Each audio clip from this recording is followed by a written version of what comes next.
Hello guys.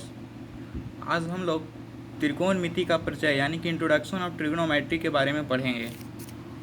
तो इसके बारे में कहा जाता है कि ट्रिग्नोमेट्री यानी कि त्रिकोणमिति का जो है सबसे पहली बार जो मतलब कि कह सकते हैं कि जो त्रिकोणमिति का खोज समझिए एक तरह से जेएफ हर्बार्ट ने 1890 ईस्वी में किया था।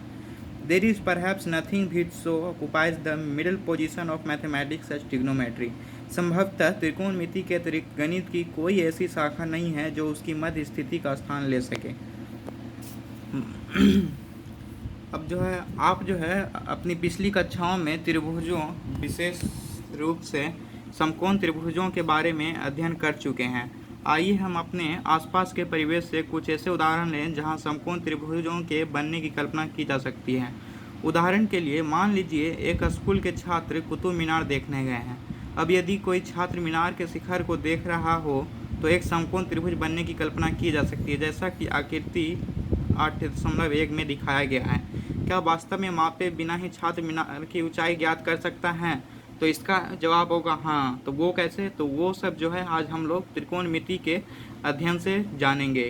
त्रिकोणमिति का अध्ययन ही इसलिए किया गया है ताकि किसी भी चीज़ का मतलब कि हम लोग बिना मापे ही उस चीज़ की ऊंचाई या फिर दूरी ज्ञात कर सकें, इसीलिए हम लोग त्रिकोणमिति का अध्ययन करते हैं। फिर दूसरा एग्जाम्पल जो हम देखते हैं, मान लीजिए एक लड़की नदी के किनारे स्थित अपने मकान की बालकनी पर बैठी हुई है और वह इस नदी के दूसरे किनारे पर स्थित पास ही के मंदिर की एक निचली सीढ़ी पर रखे गमले को देख रही है। इस स्थिति में एक समकोण त्रिभुज बनने की कल्पना की जा सकती है, जैसा कि आकृति 8.2 में दिखाया गया है। यदि आपको वह ऊंचाई ज्ञात हो जिस पर लड़की बैठी हुई है, तो क्या आप नदी की चौड़ाई ज्ञात कर सकते हैं? तो ये रहा फिगर। तो क्या आप इससे ज्ञात कर सकते हैं? तो इसका भी जवाब होगा हाँ। तो वो कैसे? वो भी हम लोग त्रिकोणमिति से ही जानेंगे। और तीसरा दिया गया है कि मान लीजिए एक गर्म हवा वाला गुब्बारा हवा में उड़ रहा है। आसमान में उड़ने पर इस गुब्बारे को एक लड़की देख लेती है और इस बात को बताने के लिए वह अपनी माँ के पास दौड़कर जाती है। गुब्बारे को देखने के लिए उसकी माँ तुरंत घर से बाहर निकल जाती है।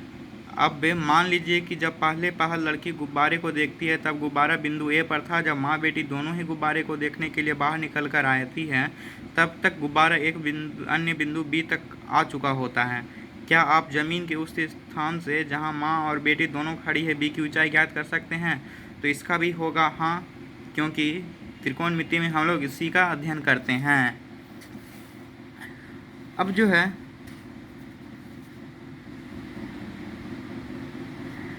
ऊपर बताई गई सभी स्थितियों में दूरियां अथवा ऊंचाइयां कुछ गणितीय तकनीकों को जो त्रिकोणमिति नामक गणित की एक शाखा के अंतर्गत आते हैं लागू करके ज्ञात किया जा सकता है।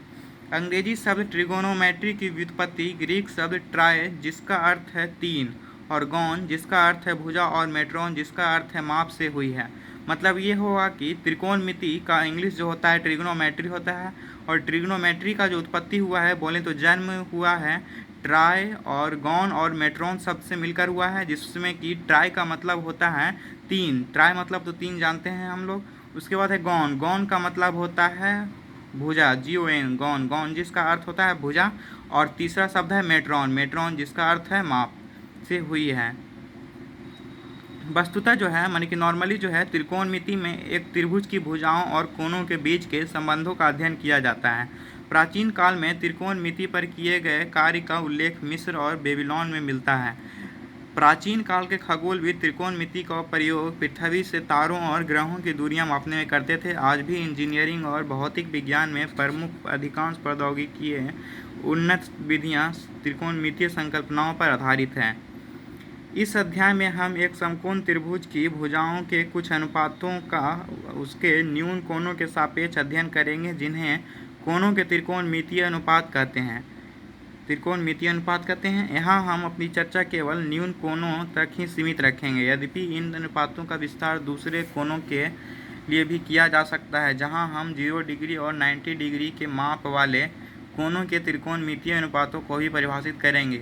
हम कुछ विशिष्ट कोणों के त्रिकोणमितीय अनुपात परिकलित करेंगे और इन अनुपातों से संबंधित कुछ सर्वसमीकाएं, जिन्हें त्रिकोणमितीय सर्वसमीकाएं कहा जाता है, स्थापित करेंगे।